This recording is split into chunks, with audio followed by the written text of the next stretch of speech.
Debate with Dr. Arun Kumar. Hello, good evening once again. വയനാട്ടിലെ ദുരന്തത്തിൽ കേന്ദ്രത്തിന്റെ സഹായ വിതരണം വൈകുന്നതും വിഴിഞ്ഞത്തെ ഗ്രാന്റ് വായ്പയായി മാറ്റിയതും ചൂണ്ടിക്കാട്ടി മുഖ്യമന്ത്രി ഇന്നും കേന്ദ്രത്തിനെതിരെ രംഗത്തെത്തി. മോദി സർക്കാർ പകപോക്കലിന് ശ്രമിക്കുന്നുവെന്നാണ് ആരോപണം. BJPക്ക് ഇവിടെ വേണ്ടത്ര പിന്തുണ കിട്ടാത്തതിനാൽ ജനങ്ങളെ ശിക്ഷിക്കുകയാണോ, പകപോക്കുന്നോ എന്നാണ് ചോദ്യം.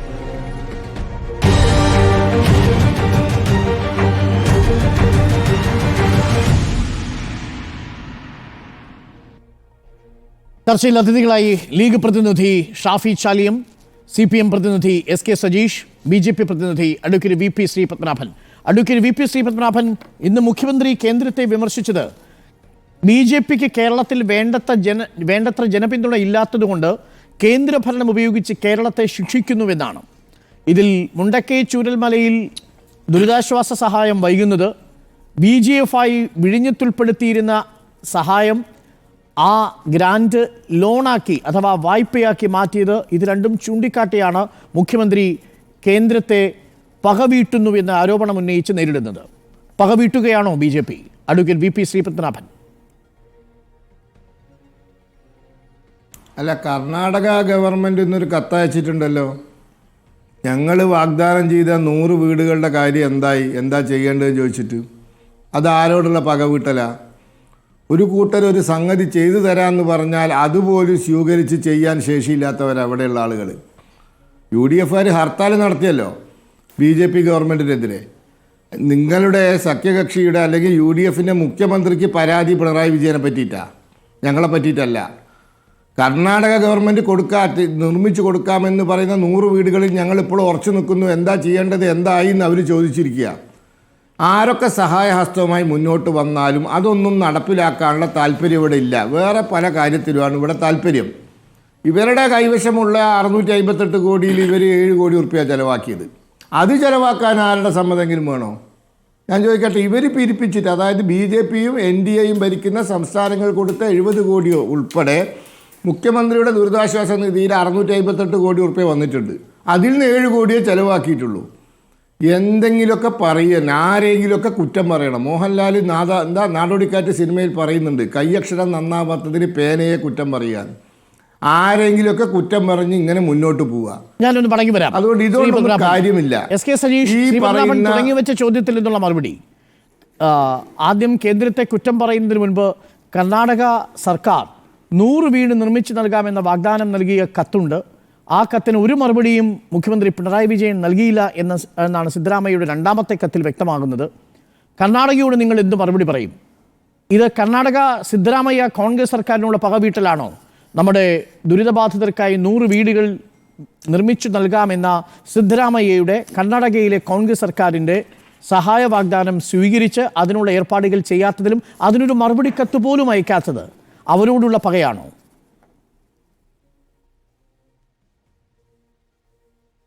ഡോക്ടർ അരുൺ, ഇപ്പോൾ ഒരു കാര്യം നമുക്ക് വ്യക്തമാണ്.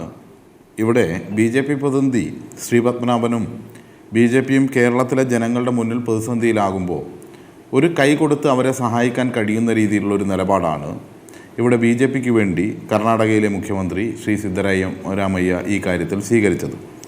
ഇവിടെ പ്രഖ്യാപനം നടത്തി സിദ്ധരാമയ്യക്ക് BJP സഹായിക്കണമെന്നൊരു താല്പര്യമുണ്ടെന്ന് എനിക്ക് തോന്നുന്നില്ല. പക്ഷെ സിദ്ധരാമയ്യ ഉന്നയിച്ച പ്രശ്നം ശരിയാണോ? മുഖ്യമന്ത്രി ഒരു മറുപടിയെങ്കിലും നൽകിയിട്ടില്ലേ എന്നതാണ് ചോദ്യം. അതറിയാൻ കേരളത്തിന് അവകാശമുണ്ട്. അതെ, തീർച്ചയായും അരുൺ. ഞാൻ അത് പറയുന്നതിൻ്റെ ഇടയിലാണ് അരുണിൻ്റെ ശബ്ദം കയറി വന്നത്.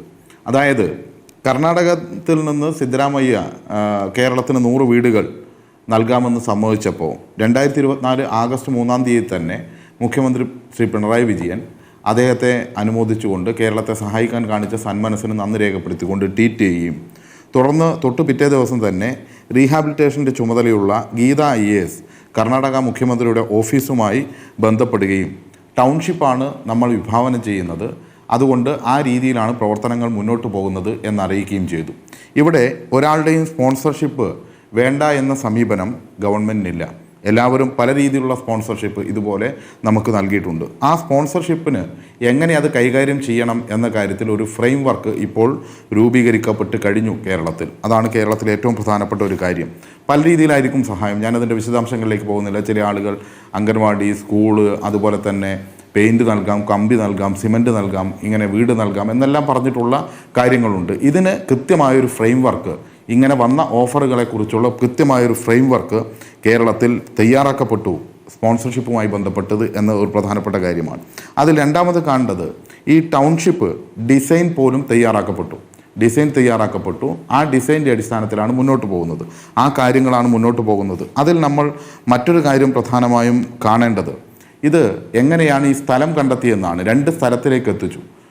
ആദ്യം 30ഓളം സ്ഥലങ്ങളാണ് കണ്ടെത്തിയത്. ആ 30ഓളം സ്ഥലങ്ങൾ ഒരു വിദഗ്ധ സമിതിയുടെ നേതൃത്വത്തിൽ, ശാസ്ത്ര സംഘത്തിൻ്റെ നേതൃത്വത്തിൽ പരിശോധിച്ചു. കാരണം അവിടെ മറ്റ് അപകട സാധ്യതകളൊക്കെ നിലനിൽക്കുന്നുണ്ട്. ഇനിയൊരു അപകടം ഉണ്ടാകാത്ത രീതിയിൽ പരിശോധന നടത്തി. ആ 30 സ്ഥലങ്ങളിൽ നിന്ന് 10 എണ്ണം ഉചിതമാണ് എന്ന രീതിയിൽ കണ്ടെത്തി. ആ 10 എണ്ണത്തിനകത്തിൽ നിന്നാണ് പിന്നെ 2 എണ്ണം ഉചിതമാണ് എന്നുള്ള രീതിയിൽ പൂർണ്ണമായും കണ്ടെത്തുന്ന സാഹചര്യം ഉണ്ടായി. ഇതിൻ്റെ ഇടയിൽ ചീഫ് സെക്രട്ടറിയുടെ നേതൃത്വത്തിൽ ഇതിൻ്റെ ഗുണഭോക്താവായി വരുന്ന ആളുകൾ അവരുടെ അഭിപ്രായം സ്വീകരിച്ചു. ചിലർക്ക് ചില പ്രത്യേക താല്പര്യങ്ങളുണ്ട്, ചില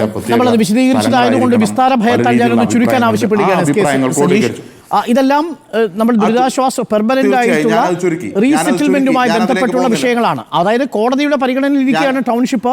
അതുകൊണ്ട് സിദ്ധരാമയ്യയുടെ ഇപ്പോൾ 100 വീടുകൾ നിർമ്മിച്ചു തരാമെന്ന വാഗ്ദാനം ഇപ്പോൾ സർക്കാരിന് പരിഗണിക്കാൻ കഴിയില്ല. ടൗൺഷിപ്പ് വരുന്ന ഘട്ടത്തിൽ ആ 100 വീടുകൾ നമുക്ക് വേണം. ഇതല്ലേ സർക്കാർ പറയുന്നത്?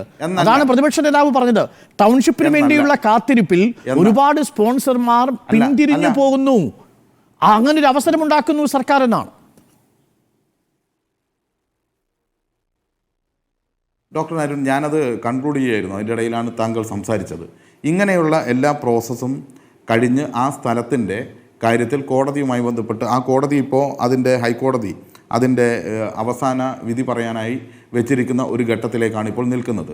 ഈ ഒരു ഘട്ടത്തിൽ കൃത്യമായി കർണാടക സർക്കാരിനെ ഞങ്ങൾ ടൗൺഷിപ്പാണ് രൂപീകരിക്കുന്നത്, നിങ്ങളുടെ സഹായം വേണമെന്ന് കർണാടക മുഖ്യമന്ത്രിയുടെ ഓഫീസിനെ ഇതിൻ്റെ ചുമതലയുള്ള ഗീത IAS കൃത്യമായി അറിയിച്ചിട്ടുണ്ട്. അങ്ങനെ അറിയിച്ചിട്ടും പിന്നീട് ഇപ്പോൾ ഇത്തരത്തിൽ പ്രതികരിക്കുന്നതിനെ കുറിച്ചാണ് ഞാൻ നേരത്തെ അതിനകത്തൊരു അനിശ്ചിതാവസ്ഥയുണ്ടല്ലോ. കഴിയും കോടതിയുടെ പരിഗണനയിൽ ഇരിക്കുന്നതുകൊണ്ടാണ്. മറ്റൊരു വഴി 100 വീടുകൾ നിർമ്മിച്ചു കൊടുക്കാൻ കഴിയില്ലേ? അങ്ങനെ അനിശ്ചിതകാലം നീണ്ടാൽ എത്ര കാലം കാത്തിരിക്കണം സ്പോൺസർമാർ? അവരവരുടെ വഴിക്ക് പോവില്ലേ സജീഷ്? ഒരാൾ വഴിക്കും പോവില്ല. ഇപ്പോൾ ഡോക്ടർ അരുൺ ഇപ്പോൾ ഒരു ചർച്ചയുടെ ഭാഗമായി ഇങ്ങനെ സൂചിപ്പിക്കുമെങ്കിലും അവിടെ എല്ലാവരെയും ഒരേപോലെ പരിഗണിക്കുന്ന രീതിയിലുള്ള ടൗൺഷിപ്പാണ്. 1000ഓളം വീടുകൾ, 1000-ലധികം വീടുകൾ, മറ്റ് സംവിധാനങ്ങൾ, ആശുപത്രികൾ, കെട്ടിടങ്ങൾ എല്ലാമുള്ള ടൗൺഷിപ്പിൻ്റെ ഡിസൈൻ ആയി കഴിഞ്ഞു. അങ്ങനെ ഞങ്ങൾ ടൗൺഷിപ്പാണ് തുടങ്ങുന്നതെന്ന് കൃത്യമായി അറിയിച്ചിട്ടുണ്ട്, അവരോട് നന്ദി രേഖപ്പെടുത്തിയിട്ടുണ്ട്. എല്ലാ സ്പോൺസർമാരുടെയും കാര്യത്തിൽ അതാണ് ഞാൻ പറഞ്ഞത്. സ്പോൺസർഷിപ്പിൻ്റെ കാര്യത്തിൽ ഒരു ചരിത്രപരമായി തന്നെ അതിൻ്റെ ഒരു ഫ്രെയിം വർക്ക് തയ്യാറാക്കി ഞാനൊന്ന് കൺക്ലൂഡ് ചെയ്തോട്ടെ. അതായത് ഇതിൻ്റെ അടിസ്ഥാനത്തിൽ വിവിധ രീതിയിൽ സഹായം വാഗ്ദാനം ചെയ്തവരുണ്ട്. ഇവരെ ഈ രീതിയിൽ അറിയിക്കുകയല്ലാതെ അതിന് പകരമായി ഓരോ ആളുകളുടെയും എല്ലാ ദിവസവും ഞങ്ങളുടെ തീരുമാനം ഇതാണ് എന്ന് അറിയിക്കേണ്ട കാര്യമില്ല. അത് നന്ദിപൂർവ്വം അറിയിച്ചിട്ടുണ്ട്, എല്ലാവരെയും അറിയിച്ചിട്ടുണ്ട്. അവരെല്ലാവരും സഹായിക്കാൻ സന്മനസ്സില്ലാത്തത് കേന്ദ്ര സർക്കാരിന് മാത്രമാണ്. അതുകൊണ്ടാണ് 10 പൈസ അവർ തരാത്തത്. മറ്റു സംസ്ഥാനങ്ങളെ സഹായിക്കുമ്പോൾ ഇവിടെ സഹായിക്കാത്തത്. ഏറ്റവും ഒടുവിൽ പല കാര്യങ്ങളും നമ്മൾ കണ്ടല്ലോ. ഇപ്പോൾ വിഴിഞ്ഞത്തിന്റെ കാര്യം സജീഷ്, ഒരു കൺഫ്യൂഷൻ തീർക്കാൻ വേണ്ടിയാണ് BJP ഭരിക്കുന്ന സംസ്ഥാനങ്ങളും BJPയുടെ നേതാക്കളോ അല്ലെങ്കിൽ BJPയുടെ മറ്റ് വിവിധ സോഴ്സുകളിൽ നിന്നായി 70 കോടിയോളം രൂപ സർക്കാരിന് കിട്ടിയിട്ടുണ്ടോ?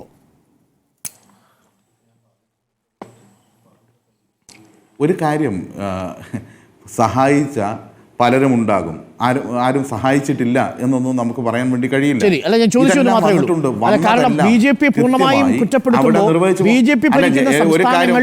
മാനദണ്ഡങ്ങൾ ഒന്നും തന്നെ പാലിക്കാതെ ഈ പറയുന്ന ഒരു PDNയും ഇല്ലാതെ പണം നൽകിയിട്ടുണ്ട്. മുഖ്യമന്ത്രിയുടെ ദുരിതാശ്വാസ നിധിയിൽ നിന്ന് എത്ര ചെലവാക്കി? ഈ പറയുന്ന 70 കോടി രൂപ BJP ഭരിക്കുന്ന സംസ്ഥാനങ്ങളിൽ നൽകിയെന്നാണ് VP ശ്രീപത്മനാഭൻ പറഞ്ഞത്. ഡോക്ടർ അരുൺ, അവിടെ നമ്മളൊരു ക്ലാരിറ്റി വരുത്തേണ്ട കാര്യം, നമ്മളതിൽ അദ്ദേഹം പറഞ്ഞതിനെ ആ ഒരു നിലയിൽ അവിശ്വസിക്കേണ്ട കാര്യമില്ല. പക്ഷേ അവിശ്വസിക്കപ്പെട്ടു പോകുന്ന ചില കാര്യങ്ങളുണ്ട്. ഇതിന്റെ തലതൊട്ടപ്പന്മാർ സ്വീകരിച്ച നിലപാടൊരു പ്രശ്നമാണ്.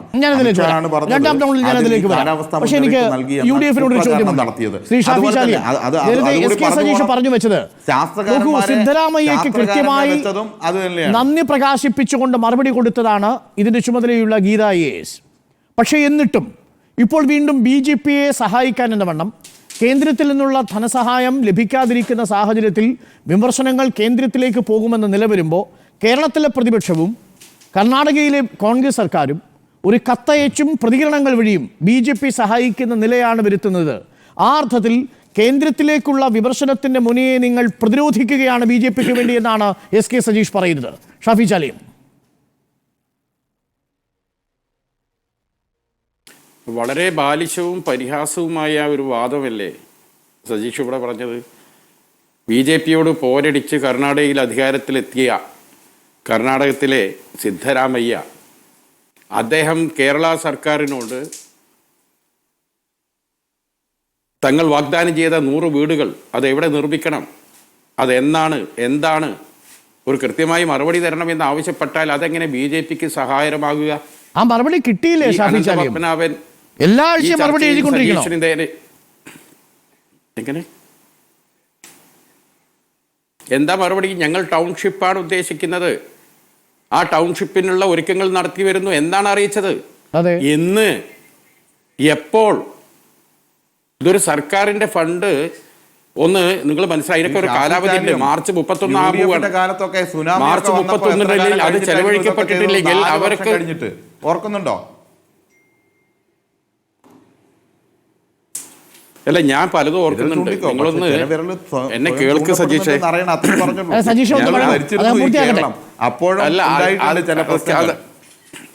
ഓക്കെ, ഞാൻ ഇടപെടുന്നില്ല, ഞാൻ പറഞ്ഞേ ഉള്ളൂ.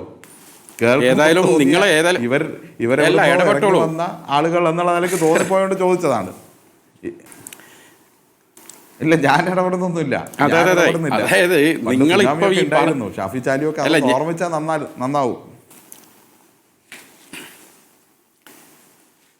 അതായത് ഇവിടെ കർണാടക, അതിപ്പോൾ ഡോക്ടർ അരുൺകുമാറും അതേമാതിരി നമ്മുടെ സജീഷും ഒക്കെ ഒരേ ടോളിലാണ് സംസാരിക്കുന്നത്.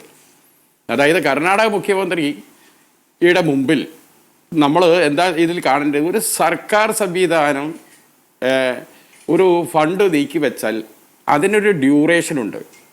ആ ഡ്യൂറേഷൻ എന്ന് പറഞ്ഞാൽ എപ്പോഴാണ്? അത് ഈ മാർച്ച് 31.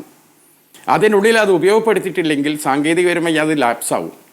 പിന്നെ വേറെ തീരുമാനത്തിലേക്ക് പോയി വരേണ്ടി വരും. അപ്പോൾ ഒരു സർക്കാർ 100 വീടിൻ്റെ സന്നദ്ധത അറിയിച്ച അവസ്ഥക്ക് അത് എന്ന് എപ്പോൾ എന്തെന്ന് അറിയാനുള്ള താല്പര്യമുണ്ട്. ടൗൺഷിപ്പ് ഉണ്ടാവും, ഏത് കാലത്ത് ടൗൺഷിപ്പും.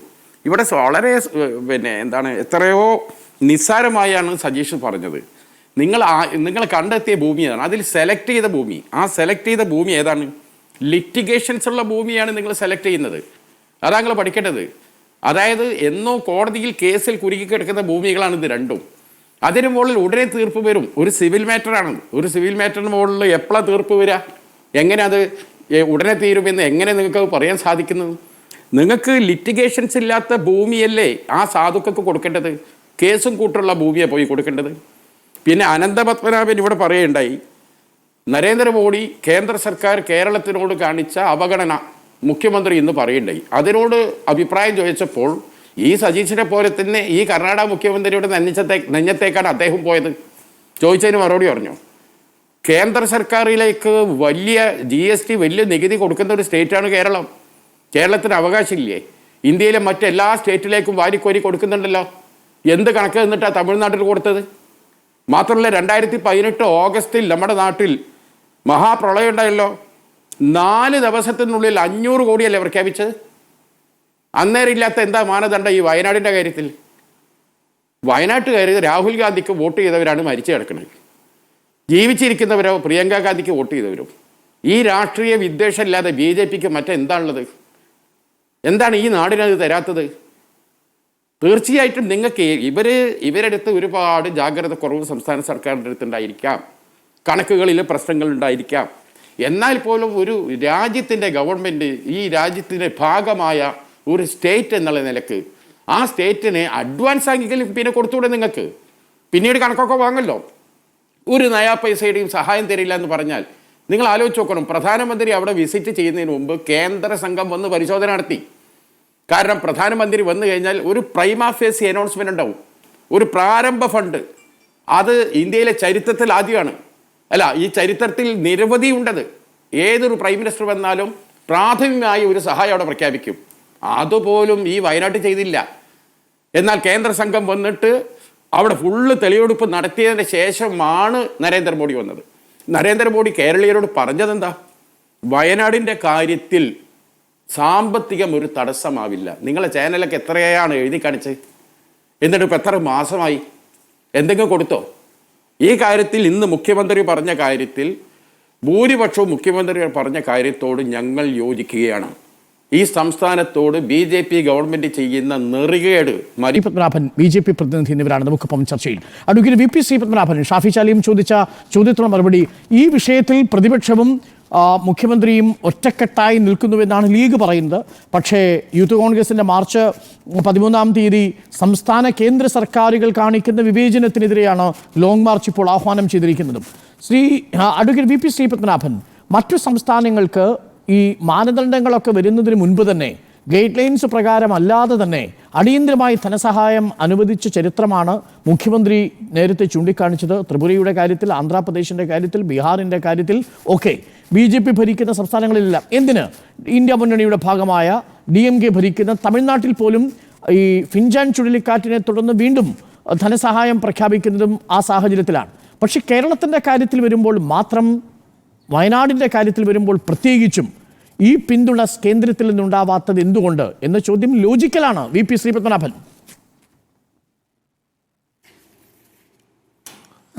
അതിന് മുന്നേ ഞാൻ രണ്ട് കാര്യം പറയട്ടെ. ഒന്ന്, ഇവിടെ SK സജീഷ് പറഞ്ഞു അമിത്ഷാ വാണിംഗ്, അതായത് നേരത്തെ മുന്നറിയിപ്പ് കൊടുക്കുന്ന കാര്യത്തിൽ നുണ പറഞ്ഞു എന്ന്. പാർലമെൻറ്റിലാണ് പറഞ്ഞത്.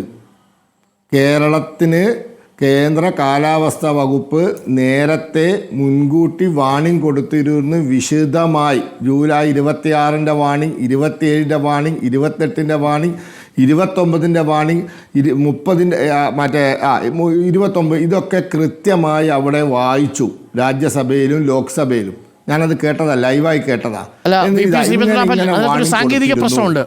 എന്താന്ന് പറഞ്ഞാൽ പറയട്ടെ, അല്ലല്ല, അതിനകത്തൊരു സാങ്കേതിക പ്രശ്നമുണ്ട്. അത് SK സജീഷിലേക്ക് പോയാൽ ചർച്ച വഴിതിരിച്ചു വിടാതിരിക്കാൻ വേണ്ടി ഞാൻ തിരുത്താൻ വേണ്ടിയാണ്. അങ്ങേക്ക് ഉറപ്പുണ്ടോ അത് ശരിയായിരുന്നു? അല്ല, അങ്ങേക്ക് ഉറപ്പുണ്ടോ അത് ശരിയായിരുന്നു? അങ്ങേക്ക് ഉറപ്പുണ്ടോ? ഞാൻ അങ്ങേ സഹായിക്കാൻ വന്നതാണ്. ഞാൻ അങ്ങേ സഹായിക്കാൻ വന്നതാണ്. ഞാൻ വഴങ്ങില്ല. ഞാൻ അങ്ങേ സഹായിക്കാൻ വന്നതാണ് ശ്രീ ശ്രീപത്മനാഭൻ. അത് അമിത്ഷാ പറഞ്ഞത് വേണ്ട, എനിക്ക് നിങ്ങളുടെ സഹായം വേണ്ട. സതീഷ് മറുപടി പറഞ്ഞോളൂ, അങ്ങ് മറുപടി പറഞ്ഞോളൂ. അല്ലല്ല, ഞാൻ പറയട്ടെ. എനിക്കൊരു ചോദ്യമുണ്ട്. ആരെങ്കിലും കേരളത്തിലുള്ള UDF MPയോ LDF MPയോ ആരെങ്കിലും അവകാശ ലംഘന നോട്ടീസിന് കൊടുത്തോ? അമിത്ഷാ പറഞ്ഞത് നുണയാന്ന് ആരെങ്കിലും കൊടുത്തോ? ഇനി സമയമുണ്ട്, ഇതാ നാളെ കൊടുത്തേക്ക്, അതവിടെ നിൽക്കട്ടെ. ഇനി രണ്ടാമത്തെ കാര്യം, ഞാനൊരു കാര്യം പറഞ്ഞിരുന്നു. 688 കോടി മുഖ്യമന്ത്രിയുടെ ദുരിതാശ്വാസ നിധിയിലുണ്ട്.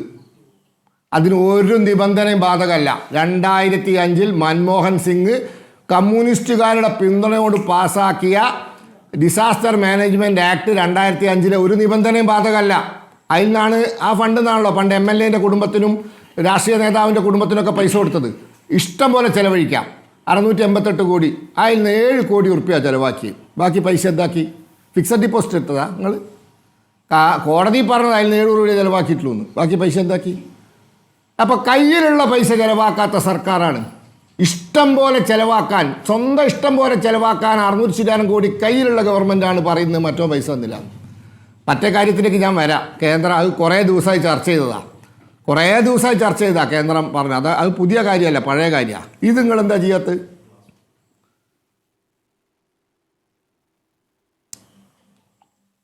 മറുപടിയിലേക്ക് പോട്ടെ. സംശയം. SK സജീഷ് മറുപടി. ഡോക്ടർ അരുൺ, ഒരു കാര്യം, ഞാൻ ആദ്യത്തെ കാര്യത്തിലേക്ക് തട്ടിത്തടഞ്ഞ് കുറേ സമയം പോയി കളയണമെന്ന് കരുതുന്നില്ല. ഒന്ന്, അമിത്ഷാ പറഞ്ഞത് പച്ചക്കള്ളമാണ് എന്ന് മലയാളികൾക്കും ലോകത്തിനും അറിയാം. ഒരു റെഡ് അലർട്ട് മുന്നറിയിപ്പ് പോലും ഇതിൻ്റെ ഭാഗമായി വന്നിട്ടില്ല എന്ന് അറിയാം. പിന്നെ കള്ളം പറയുന്ന ആൾക്ക് കൂട്ടുനിൽക്കുന്ന ആൾ അതിനേക്കാൾ വലിയ കള്ളം പറയും എന്നുള്ളതിനെ പറ്റി നമ്മൾ വേറെ ഒന്നും പറഞ്ഞ് ചർച്ച ചെയ്ത് സമയം പോകേണ്ട കാര്യമില്ല. ഇന്ത്യയിലെ ശാസ്ത്രകാരന്മാരെ വിളിച്ച് കേരളത്തിനെതിരായി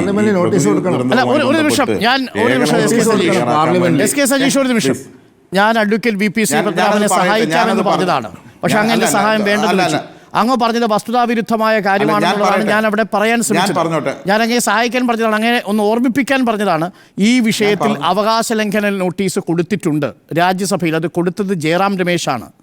കേന്ദ്രം മുന്നറിയിപ്പ് നൽകിയിട്ടും കേരള സർക്കാർ തുടർ നടപടി സ്വീകരിച്ചില്ലെന്ന സഭയിലെ പ്രസ്താവനയിൽ അവകാശ ലംഘന നോട്ടീസ് കൊടുത്തത് ജയറാം രമേശാണ്. ശ്രീ വി പി ശ്രീപത്മനാഭൻ, ഇത് ഞാൻ അങ്ങയുടെ ഓർമ്മയിൽ വന്നപ്പോഴാണ് താങ്കൾക്ക് എന്റെ സഹായം വേണമെന്ന് പറഞ്ഞത്. താങ്കൾ പറഞ്ഞത് വാസ്തവ വിരുദ്ധമാണ്. നോട്ടീസ് കൊടുത്തിട്ടുണ്ട്. രണ്ട്, ഇനി കേൾക്കൂ,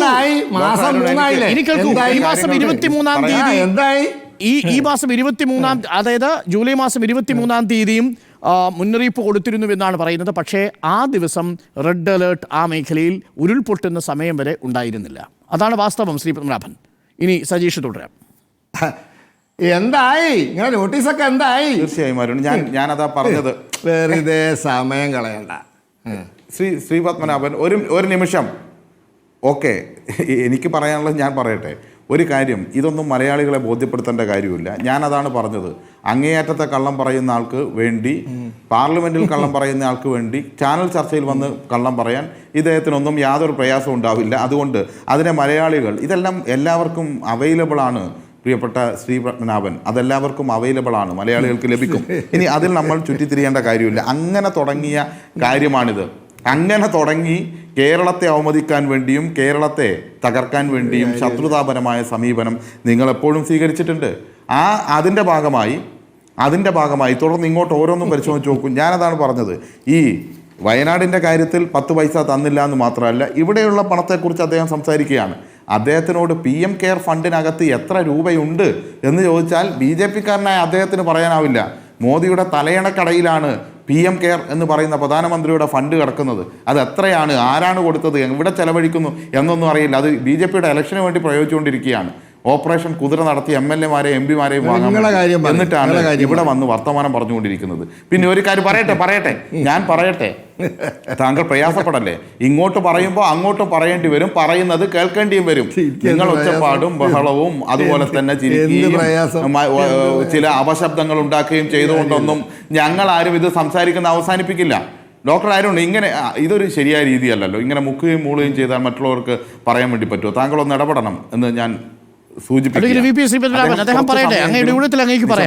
നിൽക്കണം, നമുക്കൊരു ഡെക്കോറം കീപ്പ് ചെയ്ത് പോവാം. ശ്രീ പത്മനാഭൻ, അപ്പോൾ ഞാൻ പറഞ്ഞു വന്നത് തീർച്ചയായും, അപ്പോൾ ഇവിടെ മുഖ്യമന്ത്രിയുടെ ദുരിതാശ്വാസ നിധിയുമായി ബന്ധപ്പെട്ട് തന്നെയാണ് അവിടെ വാടക കൊടുക്കുന്നതും, അതുപോലെ തന്നെ ഒരു വീട്ടിൽ 2 പേർക്ക് 300 രൂപ വെച്ച് ദൈനംദിനമായി കൊടുക്കുന്നതും, അതുപോലെ തന്നെ മറ്റ് അംഗപരിമിതരോ മറ്റോ ഉണ്ടെങ്കിൽ അവർക്ക് വേറെയും 300 രൂപ വെച്ച് കൊടുക്കുന്നതും എല്ലാം ഇതിനകത്ത് നിന്നാണ്. പിന്നെ ഈ പണം ഉൾപ്പെടെ നമ്മൾ സമാഹരിച്ചു വച്ചിട്ടുള്ളത് പൂർണ്ണമായ പുനരധിവാസത്തിന് വേണ്ടിയാണ്. ആ പ്രവർത്തനത്തിൽ അത് പൂർണ്ണമായും നിർവഹിക്കപ്പെടുകയും ചെയ്യും എന്ന കാര്യത്തിൽ തർക്കമില്ല. പിന്നെ നമ്മൾ കാണേണ്ടത്, ഇവിടെ മാത്രമാണോ അവഗണനയുള്ളത്? തൂത്തുക്കുടി അവിടെ പോർട്ടിന് വേണ്ടിയിട്ട് 1411 കോടി രൂപ ഗ്രാൻഡായി കൊടുക്കുന്നു. ഇവിടെ കേരളത്തിൽ വിഴിഞ്ഞം വരുമ്പോൾ അതിൽ 917.80 കോടി രൂപ എന്താണ് കടമായിട്ടാണ്, ലോണായിട്ടാണ് ശരിക്കണം. അത് ഗ്രാൻഡ് അല്ല. ഈ VGF-ന്റെ 817.80 കോടി രൂപ കേന്ദ്ര സർക്കാരിൻ്റെ വിഹിതം, അത് ഗ്രാൻഡായിട്ടല്ല, അത് 80, അത് ഗ്രാൻഡായിട്ടല്ല, കടമായിട്ട് അടയ്ക്കണമെന്നാണ് പറയുന്നത്. അവിടെ നമ്മൾ കാണേണ്ടത്, ഈ VGF-ന്റെ കാര്യത്തിൽ അങ്ങനെ ഒരു മാനദണ്ഡം ഇന്നേ വരെ ഉണ്ടായിട്ടില്ല എന്ന് മാത്രമല്ല, അവിടെ കേരളവും കേന്ദ്രവും ഈ വിഹിതം എടുക്കുന്നുണ്ട്. കേരളവും വിഹിതം എടുക്കുമ്പോൾ 817.80 കോടി രൂപ കേന്ദ്രവും 817.20 കോടി രൂപ സംസ്ഥാനവും മാറ്റിവെക്കുമ്പോൾ, അത് മാറ്റിവെക്കുന്നതിൽ സംസ്ഥാനം അത് കടമായിട്ട് അല്ല കാണുന്നത്, സംസ്ഥാനം അത് പ്രയോഗിക്കുന്നു. മാത്രവുമല്ല, കരാറുണ്ടാക്കുന്നത്, ഈ തുക നൽകാൻ കരാറുണ്ടാക്കുന്ന ആരുമായിട്ടാണ്? അദാനിയുമായി കേന്ദ്ര സർക്കാർ കരാറുണ്ടാക്കുന്നു, തുക നൽകുന്ന ബാങ്കുമായി കരാറുണ്ടാക്കുന്നു. കേരളം ഉണ്ടാക്കി കൊടുക്കേണ്ട കരാർ എന്താണ്? ഈ കരാറിൻ്റെ ഭാഗമായിട്ടുള്ള പണം തിരിച്ചടക്കാൻ കേരള സർക്കാർ കരാർ കൊടുക്കണമെന്നാണ് പറഞ്ഞുകൊണ്ടിരിക്കുന്നത്. വിചിത്രമായ രീതിയിൽ ഇതെല്ലാം നമ്മൾ കാണുകയല്ലേ. വിചിത്രമായ നിബന്ധനകൾ മാത്രം വെച്ചുകൊണ്ട് ഈ നമ്മുടെ വിഴിഞ്ഞം പദ്ധതിക്ക് 10 പൈസ ഇതുവരെ തരാതെ ഈ പറഞ്ഞ കടമാക്കി അതിൻ്റെ പലിശ വാങ്ങി 12,000 കോടി രൂപ കൈക്കലാക്കാനും മാത്രവുമല്ല 20% ലാഭവും കിട്ടണം എന്ന് പറഞ്ഞു വരുന്ന ഇവർക്ക് കേരളത്തോട് സ്നേഹവാത്സല്യം പൊട്ടിയൊഴുകുകയാണ് എന്നാണോ മലയാളികൾ കരുതേണ്ടത്? ഇവിടെ വിദ്യാഭ്യാസം മെച്ചപ്പെട്ടതാണ്, അതുകൊണ്ട് കേരളത്തിലെ വിദ്യാഭ്യാസ മേഖലയിലേക്ക് ഫണ്ട് തരുന്നില്ല. കേരളത്തിലെ ആരോഗ്യ മേഖല മെച്ചപ്പെട്ടതാണ്, അതുകൊണ്ട് കേരളത്തിന് ഫണ്ടില്ല. നമുക്ക് ദേശീയപാത നിർവഹിക്കണമെങ്കിൽ ഭൂമി ഏറ്റെടുക്കാൻ 5,900 കോടി രൂപ നമ്മൾ കൊടുക്കണം. എന്തെങ്കിലും കാര്യത്തിൽ മറ്റ് സംസ്ഥാനങ്ങൾ കൊടുക്കുന്ന പോലെ ഏതെങ്കിലും ഒരു ചെറിയ വിഹിതം കേരളത്തിന് കിട്ടുകയാണെങ്കിൽ മൾട്ടി കളർ ഫോട്ടോ വീടിൻ്റെ മുന്നിലും സകല സ്ഥലത്തും മോഡിയുടേത് പ്രചരിപ്പിക്കണം. ഇതെന്ത് ന്യായമാണ്? കേരളം ഇന്ത്യയിലെ ഒരു സംസ്ഥാനമല്ലേ? ഫെഡറൽ സംവിധാനത്തിൻ്റെ ഭാഗമായിട്ടല്ലേ നിൽക്കുന്നത്? നേരത്തെ ശ്രീപത്മനാഭൻ പറഞ്ഞല്ലോ ഇവിടത്തേക്ക് സഹായം മറ്റു പല സംസ്ഥാനങ്ങളും നൽകിയിട്ടുണ്ട്. കേരളവും മറ്റു പലരെയും സഹായിച്ചിട്ടുണ്ട്. അവിടെ രാഷ്ട്രീയം നോക്കിയിട്ടില്ല.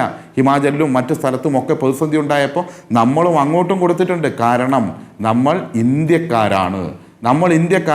ഇന്ത്യയുടെ ഏത് കോണിനകത്ത് ഏത് മനുഷ്യൻ പ്രയാസം അനുഭവിക്കുമ്പോഴും പരസ്പരം സഹായിക്കേണ്ട ഉത്തരവാദിത്വമുണ്ട്. ആ ഉത്തരവാദിത്വം കേന്ദ്ര സർക്കാരിന് ഇല്ലാതെ പോകുന്നു എന്നതാണ് നാം ചർച്ച ചെയ്തുകൊണ്ടിരിക്കുന്ന വിഷയം. അതുകൊണ്ട് മറ്റുള്ളവരെ പുച്ഛിച്ചാലോ മറ്റുള്ളവർക്കെതിരെ കാര്യം പറഞ്ഞാലോ നടക്കില്ല. പിന്നെ ഷാഫി ചാലിയം പറഞ്ഞ 1-2 കാര്യങ്ങൾ കൂടി ലളിതമായി സൂചിപ്പിച്ചു പോകണം. ഇവിടെ ഈ ചോദ്യം ചോദിച്ചപ്പോൾ BJPയുടെ പ്രതിനിധി മറുപടിയായി പറഞ്ഞത് സിദ്ധരാമയ്യയുടെ കാര്യമാണ് എന്ന് താങ്കൾ തന്നെ സൂചിപ്പിച്ചു. അതാണ് ഞാൻ പറഞ്ഞ ആർഗ്യുമെൻറ്റും. ആ മറുപടി പറയാൻ പറ്റുന്ന രീതിയിൽ അത് മാറ്റിയെടുത്തു. അത് ആവശ്യമുണ്ടായിരുന്നോ എന്നാണ് സ്വയം ചിന്തിക്കേണ്ടത്. BJPയുമായി കോൺഗ്രസ് പോരടിക്കുന്നതും മറ്റു കാര്യങ്ങളുമൊക്കെ നമുക്ക് പിന്നീട് ചർച്ച ചെയ്യും. ഈ ചർച്ചയിലേക്ക് ഞാനത് കൊണ്ടുപോകുന്നില്ല. കാരണം വെള്ളി ഇഷ്ടികമായി പോയ ചരിത്രമൊക്കെ എവിടെയുണ്ട് എന്ന് നമുക്കറിയാം. പിന്നെ ഇവിടെ ഈ ഭൂമി ഏറ്റെടുക്കലുമായി ബന്ധപ്പെട്ട കാര്യത്തിലും ഷാഫി ചാലിയും പറയുകയാണ്. അവിടെ ഞാൻ നേരത്തെ പറഞ്ഞു, വിശദാംശങ്ങളിലേക്ക് ഇനി ഞാൻ പോകുന്നില്ല. 30 സ്ഥലങ്ങൾ ഉരുൾപൊട്ടൽ പ്രശ്നങ്ങളില്ലാത്ത ലിറ്റിഗേഷനുള്ള ഭൂമിയാണ് സർക്കാർ ഏറ്റെടുത്തത്. അത് കേസിലും കൂട്ടത്തിലും പെടില്ലേ എന്നറിയില്ലേ എന്നാണ് ഷാഫി ചാലിയം ചോദിച്ച ചോദ്യം. അതാണ് പ്രതിപക്ഷം ചോദിക്കുന്നത്. Thank you Arun. ആ ചോദ്യം ഒരുപക്ഷെ താങ്കൾ ചോദിച്ചില്ലായിരുന്നെങ്കിൽ എൻ്റെ ഉത്തരത്തിനിടയിൽ ചിലപ്പോൾ വിട്ടുപോയേനെ. അതായത് ലിറ്റിഗേഷനുള്ള പരസ്പരം തർക്കമുള്ള കോടതി വ്യവഹാരത്തിൽ കിടക്കുന്ന ഒരു ഭൂമിയാണ് ഏറ്റെടുത്തത് എന്ന് പ്രചരിപ്പിക്കാൻ വേണ്ടി ശ്രമിക്കുകയാണ്. അതല്ല, സർക്കാർ ഈ പറഞ്ഞ 30ഓളം സ്ഥലങ്ങൾ പരിശോധിച്ചു. 1000 വീടുണ്ടാക്കാനുള്ള പ്ലോട്ടുകൾ വേണം. അതെല്ലാം പരിശോധിച്ചതിന് ശേഷം അതിൽ നിന്ന് 10ആയും 10ൽ നിന്ന് ഏറ്റവും മെച്ചപ്പെട്ട 2ഉം തിരഞ്ഞെടുത്തതിന് ശേഷം അവിടെ സ്ഥലം വിട്ടു നൽകുന്നതുമായി ബന്ധപ്പെട്ടല്ല തർക്കം. അവിടെ കോടതിയിലേക്ക് അവർ പോയത് അവർക്ക് കുറച്ചുകൂടി കോമ്പൻസേഷൻ ലഭിക്കണമെന്ന് പറഞ്ഞിട്ടാണ്. അവിടെ സംസ്ഥാന സർക്കാർ പറഞ്ഞത് ആ പണം ഞങ്ങൾ കോടതിയിൽ കെട്ടിവെക്കാൻ വേണ്ടി തയ്യാറാണ്, ഞങ്ങൾക്കിപ്പോൾ സ്ഥലത്തിൻ്റെ പൊസഷൻ തന്നാൽ മതി, ഇവിടെ ഇത് നിർമ്മിക്കാനുള്ള പൊസഷൻ തന്നാൽ മതി, അതിൻ്റെ ഉടമസ്ഥാവകാശം തൽക്കാലം നൽകിയാൽ മതി, പണം എത്രയാണെങ്കിലും കൊടുക്കാൻ തയ്യാറാണ്. പക്ഷേ അത് ഏതെങ്കിലും രീതിയിൽ ഇവർക്ക് കൂടുതൽ പണം കൊടുത്തു എന്ന് നമ്മുടെ പ്രതിപക്ഷ നേതാവ് ശ്രീ VD സതീശനൊക്കെയല്ലേ നാളെ പറഞ്ഞു കളയില്ലേ? അവർ ചോദിച്ച പണം അങ്ങനെ അങ്ങ് കൊടുത്തു, എത്രയാണ് കൊടുക്കേണ്ടതെന്ന് ഞാൻ പറഞ്ഞു വരാം. ഷാഫി ചാലിയം, നോക്കൂ, SK സജീഷ് ഉന്നയിച്ചൊരു പ്രധാനപ്പെട്ട കാര്യം, BJPയുടെ പ്രചരണ തന്ത്രത്തിൽ നിങ്ങൾ കൂടി വീണു പോവുകയാണോ? ലിറ്റിഗേഷനുള്ള ഭൂമിയാണ് ഈ സർക്കാർ പ്ലോട്ടിനു വേണ്ടി തിരഞ്ഞെടുത്തത്, ടൗൺഷിപ്പിന് വേണ്ടി തിരഞ്ഞെടുത്തത് എന്നുള്ളത് പച്ചക്കള്ളമല്ലേ? യഥാർത്ഥത്തിൽ ആ ഭൂമി ഏറ്റെടുക്കുന്ന സമയത്ത് അതുമായി ബന്ധപ്പെട്ട കോമ്പൻസേഷൻ എമൗണ്ടിനെ ചൊല്ലിയുള്ള ഒരു തർക്കം, ആ തർക്കം ഹൈക്കോടതിയിൽ പോകുമ്പോൾ സംസ്ഥാന സർക്കാർ ഹൈക്കോടതിയിൽ ആ പറയുന്ന തുകയ്ക്ക് കൃത്യമായിട്ടുള്ള പണം കെട്ടിവയ്ക്കാമെന്ന് ഇപ്പോൾ പറഞ്ഞിരിക്കുന്നു. അതിൽ ഈ വസ്തുവിൻ്റെ ഉടമസ്ഥർക്ക് തർക്കമില്ല എന്നാണ് SK സജീഷ് അടക്കം പറയുന്നത്. അങ്ങനെയാണെങ്കിൽ ഉടനെ ഹൈക്കോടതി അതിന്മേൽ വിധി കൽപ്പിക്കും, അതിൻ്റെ പൊസഷൻ സർക്കാരിന് കിട്ടും. അങ്ങനെ വേണ്ടേ ആ കാര്യങ്ങൾ കൈകാര്യം ചെയ്യാൻ? ഇപ്പോൾ ആ സ്ഥലത്തിന് ഇത്ര വിലയാണെന്ന് ആ ഉടമ പറഞ്ഞാൽ അതെടുത്ത് കൊടുത്താൽ നാളെ നിങ്ങൾ നിയമസഭയിൽ ഈ സർക്കാരിനെതിരെ ആഞ്ഞടിക്കാൻ പോകുന്നത് അങ്ങനെയായിരിക്കില്ലേ? ടൗൺഷിപ്പിൽ വാങ്ങിയ ഭൂമിയിൽ അഴിമതി ആരോപണം നിങ്ങൾ ഉന്നയിക്കില്ലേ ഷാഫി ചാലിയം?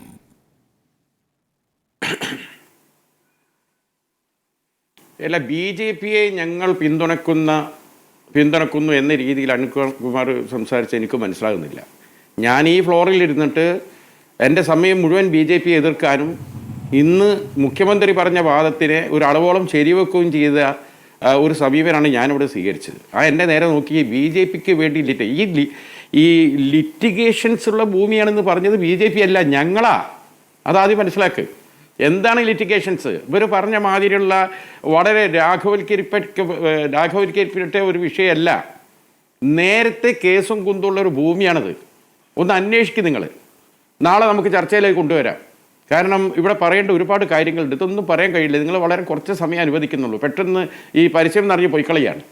ഇവിടെ നിങ്ങൾ പഠിക്കേണ്ട വിഷയം ഇന്ത്യ ഗവൺമെൻറ് നമ്മോട് സ്വീകരിക്കുന്ന വളരെ മോശമായ സമീപനത്തെ ഇവിടെ അപലപിക്കുന്നതോടൊപ്പം തന്നെ സംസ്ഥാന സർക്കാർ കേന്ദ്രത്തിനെ പഴിചാരി ഉത്തരവാദിത്തത്തിൽ നിന്ന് ഒളിച്ചോടുകയാണ്.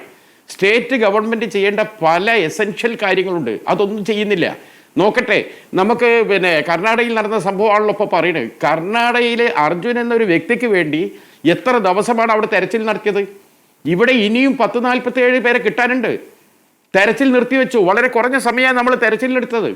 ഏകപക്ഷീയമായി തെരച്ചിൽ നിർത്തിവെച്ചിട്ട് എന്താ വയനാട് ജനതയോട് ഈ കേരള സർക്കാർ പറഞ്ഞത്? ഇനിയുള്ള തെരഞ്ഞ് കിട്ടിയിട്ടും കാര്യമില്ല. അവരെ മരിച്ചതായി പ്രഖ്യാപിച്ച് ഉടൻ തന്നെ ഓർഡർ ഇറക്കുമെന്ന് പറഞ്ഞു. 4 മാസം ഇതുവരെ ഓർഡർ ഇറങ്ങിയോ? മാത്രമല്ല, ചികിത്സാ സഹായമായി 75,000 രൂപ കൊടുക്കാമെന്ന് പറഞ്ഞു. ഇനിയും 10-ലധികം പേർക്ക് ചികിത്സാ സഹായം കിട്ടാതെ അലഞ്ഞു നടക്കുക. പിന്നെ അവിടെയുള്ള ആളുകളുടെ ജീവിതത്തെക്കുറിച്ച് 300 രൂപ സ്റ്റൈപ്പൻഡ് കൊടുക്കുമെന്ന് പറഞ്ഞു. സ്റ്റൈപ്പൻഡ് കിട്ടാത്ത എത്ര ആളുകളുടെ പേര് നമ്മൾ ഈ ചർച്ചയിൽ കൊണ്ടുവന്നു? നമ്മുടെ ചർച്ചയ്ക്ക് ശേഷം ആ ചർച്ചയുടെ ഇമ്പാക്റ്റിൻ്റെ പേരിൽ സ്റ്റൈപ്പൻഡ് കിട്ടിയവരുണ്ട്. വാടക 4 മാസത്തേൽ 2 മാസം മാത്രം വാടക കൊടുത്തു. ബാക്കി 2 മാസത്തെ വാടക കിട്ടാത്തതിൻ്റെ പേരിൽ എത്ര പേര് അലഞ്ഞു തിരിഞ്ഞു? നമ്മുടെ ഈ ടെലിവിഷൻ ചാനലിൻ്റെ ഡിബേറ്റിനെ തുടർന്ന് അതിൻ്റെ ഇമ്പാക്റ്റിലാണ് കുറച്ച് പേർക്കെങ്കിലും അത് കിട്ടിയത്. പിന്നെ അവിടെയുള്ള ആളുകളുടെ ഒരു ജീവിതം നിങ്ങൾ ആലോചിച്ച് നോക്കണം. അവർക്ക് കൃഷിയിൽ നിന്നുള്ള ഇന്നിങ്സ് ഉണ്ട്. കാപ്പിയൊക്കെ വിളഞ്ഞിരിക്കുന്ന സമയമാണ്. പോയി വിളവെടുക്കാൻ റവന്യൂ ഡിപ്പാർട്ട്മെൻറ്റ് പാസ് അനുവദിക്കുന്നില്ല, ഒന്നിനും സമ്മതിക്കുന്നില്ല. വരിഞ്ഞ് മുറുക്കുകയാണ് അവിടെ. അവിടെയുള്ള ജനതയുടെ അവസ്ഥ എന്താ നിങ്ങൾ മനസ്സിലാക്കേണ്ടത്? ഇപ്പം പറഞ്ഞു 2 കൊല്ലം ഏത് അടുപ്പ് പോയി താമസിക്കും? ഇവിടെ ഫണ്ട് ഇഷ്ടം പോലെ.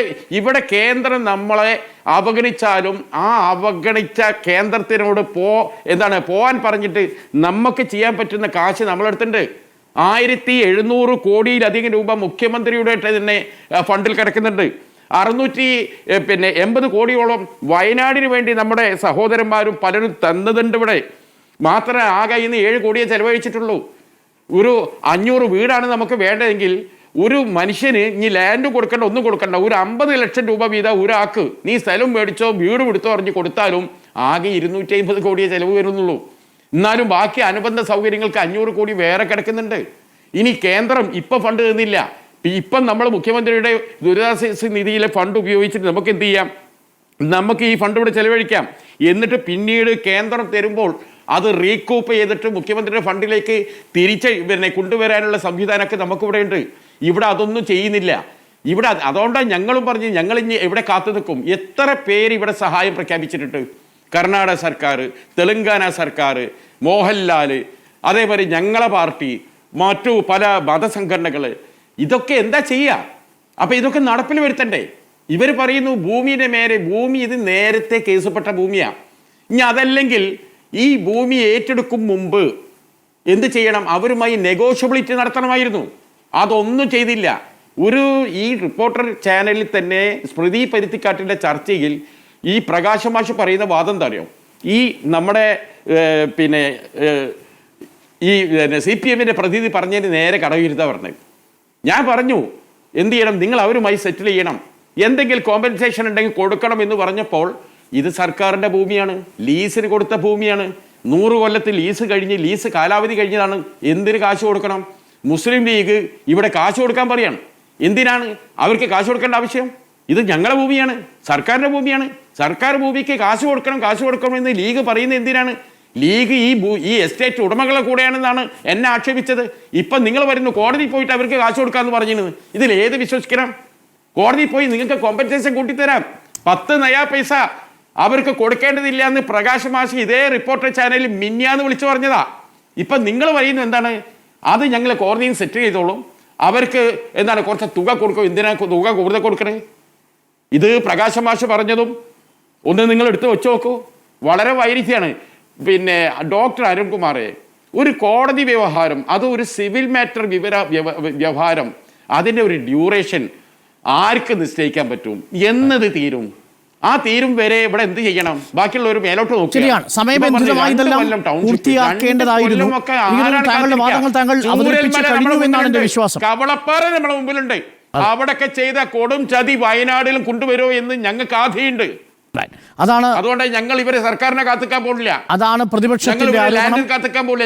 ഞങ്ങളെ വഴിക്ക് പോകാൻ പോവാ. വരാൻ പോകുന്ന ദിവസങ്ങളിൽ സംസ്ഥാന സർക്കാരിനെതിരെയും കേന്ദ്ര സർക്കാരിനെതിരെയുമുള്ള നീക്കമാണ്. എസ് കെ സജീഷ്, ഞാൻ വരാം, അങ്ങയിലേക്ക് വരാം, ഒപ്പം BJP പ്രതിനിധിയിലേക്കും വരാം. മാത്രവുമല്ല, മുസ്ലിം ലീഗ് അവരുടേതായ രീതിയിലേക്ക് പോവുകയാണ്, അവരുടേതായ ടൗൺഷിപ്പിലേക്ക് പോവുകയാണ്. അതിനവർക്ക് സ്ഥലം കിട്ടുന്നുണ്ടെങ്കിൽ, വീടുകൾ വെച്ച് കൊടുക്കുന്നുണ്ടെങ്കിൽ സ്വാഭാവികമായും കുറച്ചുപേരെങ്കിലും ആദ്യം ആ വീടുകളിലേക്ക് മാറുകയും ചെയ്യും. എസ് കെ സജീഷ്, സമയബന്ധിതമായി ഒരു ഫ്രെയിംവർക്ക് ഉണ്ടാക്കി സമയബന്ധിതമായി അത് നടപ്പിൽ വരുത്താൻ സർക്കാർ തീരുമാനിക്കുമ്പോഴല്ലേ സ്പോൺസർഷിപ്പുകൾ നേരത്തെ വാഗ്ദാനം ചെയ്തതുപോലെ കൃത്യസമയത്ത് കിട്ടൂ എന്നതാണ് പ്രതിപക്ഷം ഉന്നയിക്കുന്ന ചോദ്യം.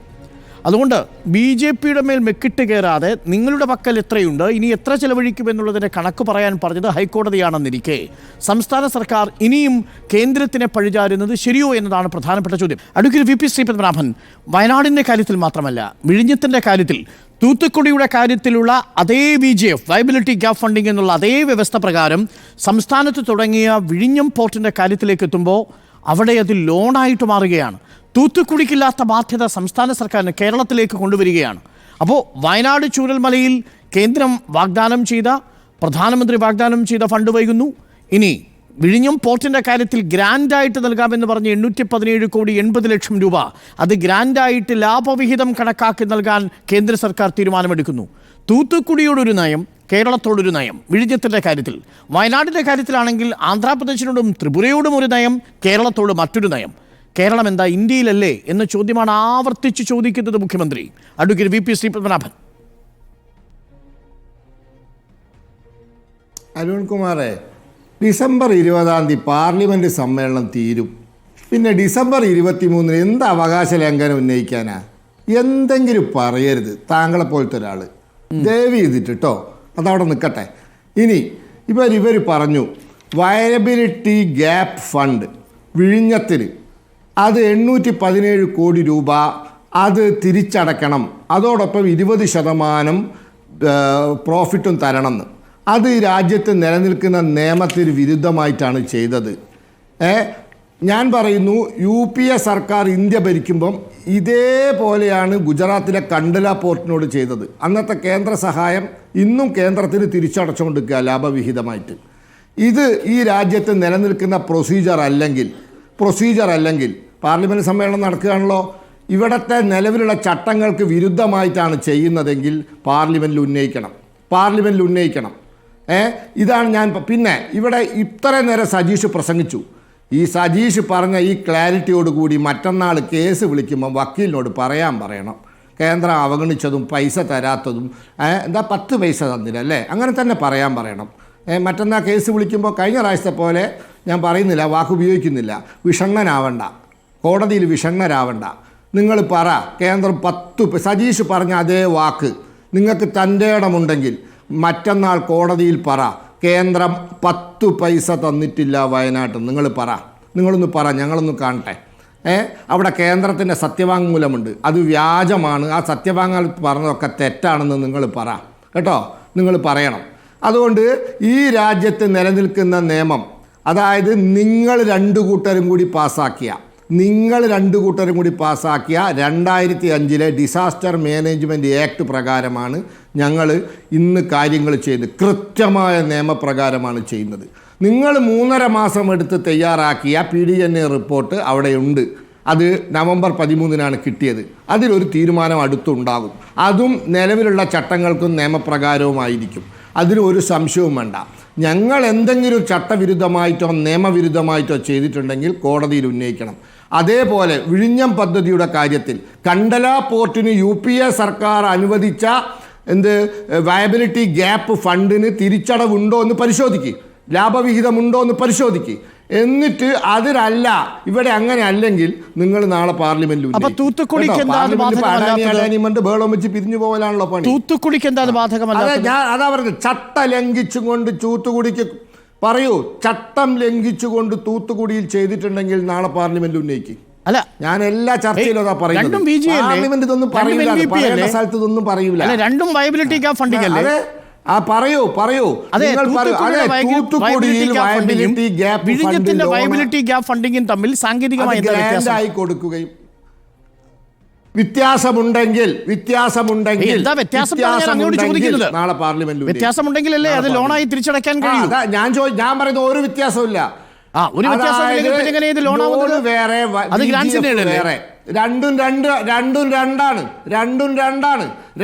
രണ്ടാണ്.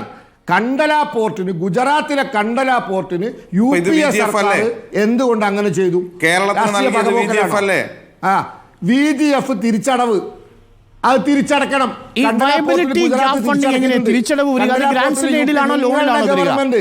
നിങ്ങളെ government Sreepadmanabhan viability gap funding വരുന്നത് തിരിച്ചടക്കേണ്ട ലോണിലാണോ തിരിച്ചടക്കേണ്ടാത്ത ഗ്രാൻസിലാണോ? സാങ്കേതികമായ ചോദ്യം അതാണ്. VP ശ്രീപത്മനാഭൻ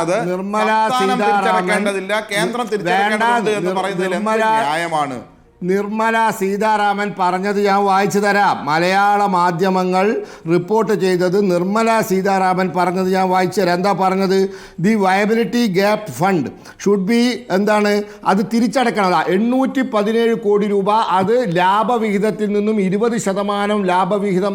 അങ്ങനെയാണെങ്കിൽ അത് കേന്ദ്രത്തിൽ നിന്ന് ഇവിടെയുള്ള പട്ടിപ്പലിശക്കാരിൽ നിന്ന് എടുത്താൽ പോരെ? അത് ഒരു നിമിഷം പറയും. കണ്ടല പോർട്ടില് UPA സർക്കാർ ഗുജറാത്തിലെ കണ്ടല പോർട്ടിൽ അതാ ചെയ്തത്, അതാണ് ഇവിടെ ചെയ്യുന്നത്. നിയമവിരുദ്ധമായി ചെയ്യുന്നുണ്ട്. നാളെ പാർലമെന്റിൽ ഉന്നയിക്കും. മറുപടി സജീഷ് പറയട്ടെ. മറുപടിയുണ്ട്. അഡ്വക്കേറ്റ് VP ശ്രീപത്മനാഭൻ, അങ്ങ് എന്നെ ചലഞ്ച് ചെയ്തതുകൊണ്ട് എനിക്ക് മറുപടിയുണ്ട്. അങ്ങ് പറഞ്ഞതെന്താ? ജയറാം രമേശ് അവകാശ ലംഘനത്തിന് നോട്ടീസ് കൊടുത്തത് എന്നാണെന്നാണ്. അങ്ങേക്ക് ഓർമ്മയുണ്ടോ ആ തീയതി? 23-ാം തീയതി ചർച്ച ചെയ്യുന്ന താങ്കൾ പറഞ്ഞത്. ഏത് 23-ാം തീയതി പാർലമെന്റ് പിരിയും. ഞാൻ അങ്ങനെയല്ല പറഞ്ഞത്. ഏത് 23-ാം തീയതി? പാർലമെന്റ് ജൂലൈ മാസത്തിൽ 30-ാം തീയതി നടന്ന ജൂലൈ മാസം 31-ാം തീയതി. അങ്ങ് കേൾക്കൂ ശ്രീ VP ശ്രീപത്മനാഭൻ, ഞാൻ എന്റെ ചോദ്യം എന്താ? അങ്ങ് കേൾക്കൂ. അവകാശ ലംഘനത്തിന് നോട്ടീസ് ജയറാം രമേശ് കൊടുക്കുന്ന തീയതി ഞാൻ ചോദിച്ച ചോദ്യം ഓഗസ്റ്റ് മാസം 2-ാം തീയതി. കേൾക്കൂ UDF-ന്റെയോ LDF-ന്റെയോ താങ്കൾ കേൾക്കൂ ശ്രീപത്മനാഭൻ. താങ്കൾ ഞങ്ങളുടെ ചാനലിൽ വന്നിരുന്ന വസ്തുതാവിരുദ്ധമായ ഒരു കാര്യം പറയുമ്പോൾ താങ്കളെ ഞാൻ സഹായിക്കുകയാണ്. അഡ്വക്കേറ്റ് VP ശ്രീപത്മനാഭൻ, ഒരു നിമിഷം. അഡ്വക്കേറ്റ് VP ശ്രീപത്മനാഭൻ, അങ്ങ് കള്ളം പറയുമെന്ന് ഞാൻ കരുതുന്നില്ല. അങ്ങ് നുണ പറയുമെന്ന് ഞാൻ കരുതുന്നില്ല. അങ്ങ് വസ്തുതാവിരുദ്ധമായി സംസാരിക്കുമെന്ന് ഞാൻ കരുതുന്നില്ല. അങ്ങയുടേത് ഒരു ഓർമ്മപ്പിശക് മാത്രമാണ്. ഓഗസ്റ്റ് മാസം 2-ാം തീയതി അങ്ങ് കേൾക്കൂ VP ശ്രീപത്മനാഭൻ. അങ്ങ് കേൾക്കൂ ശ്രീ VP ശ്രീപത്മനാഭൻ. അങ്ങ് കേൾക്കൂ. അങ്ങക്ക് കേൾക്കണം. അങ്ങ് കേട്ടേ പറ്റൂ. എന്റെ ചാനലിൽ വന്നിരുന്ന് എന്റെ ചലഞ്ച് ചെയ്തിട്ട് താങ്കൾക്ക് കേൾക്കണമെന്ന് പറയാനായിട്ട് പറ്റില്ല. അങ്ങ് കേട്ടിട്ട് പോയാൽ മതി. അഡ്വക്കേറ്റ് VP ശ്രീപത്മനാഭൻ, ഓഗസ്റ്റ് മാസം 2-ാം തീയതി ജയറാം രമേശ് രാജ്യസഭയിൽ കൊടുത്തിരിക്കുന്ന അവകാശ ലംഘന നോട്ടീസുണ്ട്. ആ അവകാശ ലംഘന നോട്ടീസിന്റെ കോപ്പി രാജ്യസഭയിലുണ്ട്. അങ്ങേക്ക് പോകണമെങ്കിൽ പോയി നോക്കാം. ആ അവകാശ ലംഘന നോട്ടീസിൽ പറഞ്ഞിരിക്കുന്നത് എന്താണെന്ന് അറിയാമോ? ജൂലൈ മാസം 31-ാം തീയതി ഒരു നാട് മുഴുവൻ ദുരന്തത്തിലാകുമ്പോൾ അമിത്ഷാ കേന്ദ്രത്തിൽ പാർലമെന്റിൽ രാജ്യസഭയിൽ കേരളത്തിന് geological survey of India warning കൊടുത്തു എന്നാ പറഞ്ഞത്. എന്ത് വാണിംഗ് കൊടുത്തെന്നറിയാമോ? VP ശ്രീപത്മനാഭൻ കൊടുത്ത വാണിംഗ് പച്ച ആ പച്ച വാണിംഗ് കൊടുത്തിട്ട് ചുവപ്പ് വാണിംഗ് ആണെന്ന് കള്ളം പറയണമെങ്കിൽ അപാരമായിട്ടുള്ള ധൈര്യം വേണം. അത് വന്ന് ഈ ചാനലിന്റെ മുറിയിലിരുന്ന് താങ്കൾ ഞങ്ങളെ പോലുള്ള മാധ്യമ പ്രവർത്തകരെ അണ്ടർ എസ്റ്റിമേറ്റ് ചെയ്യണമെങ്കിൽ അതിലും വലിയ കോൺഫിഡൻസ് വേണം ശ്രീപത്മനാഭൻ. അതുകൊണ്ട് താങ്കൾ രാജ്യസഭയുടെ വെബ്സൈറ്റിൽ പോയി ഓഗസ്റ്റ് മാസം 2-ാം തീയതി ഈ ജയറാം രമേശ് അമിത്ഷാ എന്ന ആഭ്യന്തരമന്ത്രി ജൂലൈ മാസം 31-ാം തീയതി രാജ്യസഭയിൽ നടത്തിയ ഈ പ്രചരണത്തിന് അവകാശ ലംഘന നോട്ടീസ് കൊടുത്തിട്ടുണ്ടോ ഇല്ലയോ എന്ന് താങ്കൾ പരിശോധിക്കണം. ആ അവകാശ ലംഘന നോട്ടീസ് ഇപ്പോഴും രാജ്യസഭയുടെ വെബ്സൈറ്റിലുണ്ട്. ആ രാജ്യസഭയുടെ വെബ്സൈറ്റിലുള്ള അവകാശ ലംഘന നോട്ടീസിൽ സൈൻ ചെയ്തിരിക്കുന്നതൊന്ന് പ്രമോദ് തിവാരിയാണ്, ഒപ്പം ദിഗ്വിജയ് സിംഗുമാണ്. ഇത് രണ്ടും രാജ്യസഭയിലുണ്ട്. അഡ്വക്കേറ്റ് VP ശ്രീപത്മനാഭൻ, പാർലമെന്റ് സമ്മേളനം 20-ാം തീയതി തീരും. എന്താണ് VP ശ്രീപത്മനാഭൻ താങ്കൾ പറഞ്ഞുകൊണ്ടിരിക്കുന്നത്? താങ്കൾ ഡിസംബറുമായിട്ട് വരിക. ഞാൻ ഡിസംബറിൽ മിണ്ടിയിട്ട് പോലുമില്ല. നമ്മുടെ ദുരന്തം നടക്കുന്നത് ജൂലൈ മാസം 30-ാം തീയതി. പിന്നെ ഡിസംബർ വരിക? നിങ്ങൾ പറഞ്ഞതെന്താ? ജൂലൈ മാസം 30-ാം തീയതിയാണ് ദുരന്തം. ജൂലൈ മാസം 23-ാം തീയതി ഇവിടെ വാണിംഗ് ഉണ്ടായിരുന്നു എന്നാണ് അമിത്ഷാ പറഞ്ഞത്. ജൂലൈ 29 വാണിംഗ് കൊടുത്തു എന്നാണ് പറഞ്ഞത്. അപകടം നടക്കുന്ന സമയത്ത് റെഡ് സോൺ ആയിരുന്നു എന്നാണ് പറഞ്ഞത്. അന്ന് അപകടം നടക്കുന്ന സമയത്ത് റെഡ് അലർട്ട് ആയിരുന്നു. Shri V P Sreepadmanabhan, advocate V P Sreepadmanabhan അന്ന് ജൂലൈ 30-ാം തീയതി വയനാട്ടിൽ ചൂരൽമല മുണ്ടക്കയിൽ ദുരന്തം നടക്കുന്ന സമയത്ത് ഇവിടെ റെഡ് അലർട്ട് ആയിരുന്നു. വി പി ശ്രീപത്മനാഭൻ, താങ്കൾ എന്തൊക്കെയോ ഇരുന്ന് പറയുന്നു. ഡിസംബർ 23-ാം തീയതി ചർച്ച ചെയ്യുമല്ലേ? എന്ത് ചർച്ച ചെയ്യും? 20-ാം തീയതി പാർലമെന്റ് പിരിയും. 23-ാം തീയതി ചർച്ച ചെയ്യുമല്ലേ? ഡിസംബർ ഏത് ഡിസംബറിനെ കുറിച്ചാണ് താങ്കൾ പറയുന്നത്? വി പി, ആരെങ്കിലും 2024 ഡിസംബർ ഈ മാസമാണ്. വയനാട് ദുരന്തമുണ്ടാവുന്നത് ജൂലൈയിലാണ്. താങ്കൾ ഡിസംബർ എന്ന് പറഞ്ഞുകൊണ്ടിരിക്കുന്നത് ഏത് ഡിസംബറാണ്? അല്ലല്ല, ഇത് പ്രേക്ഷകർ കാണണം. ഇത് പ്രേക്ഷകർ കാണണം. അഡ്വക്കേറ്റ് വി പി ശ്രീപത്മനാഭനെ പോലെ ഒരു മുതിർന്ന നേതാവ് വന്ന് ഈ ചാനൽ ചർച്ചയിൽ വസ്തുതാവിരുദ്ധമായ ഒരു കാര്യം, ഞാൻ ഓർമ്മപ്പിശകാണെന്ന് വിചാരിച്ചത്, ഇത് ഓർമ്മപ്പിശകല്ല, ഇത് തെറ്റിദ്ധരിപ്പിക്കാനുള്ള ശ്രമമാണ്. ഡിസംബർ മാസം എന്ന് താങ്കൾ പറയുന്നത് ഏത് ഡിസംബറിലെ കാര്യമാണ്? 2024 ഡിസംബറിലെ കാര്യം.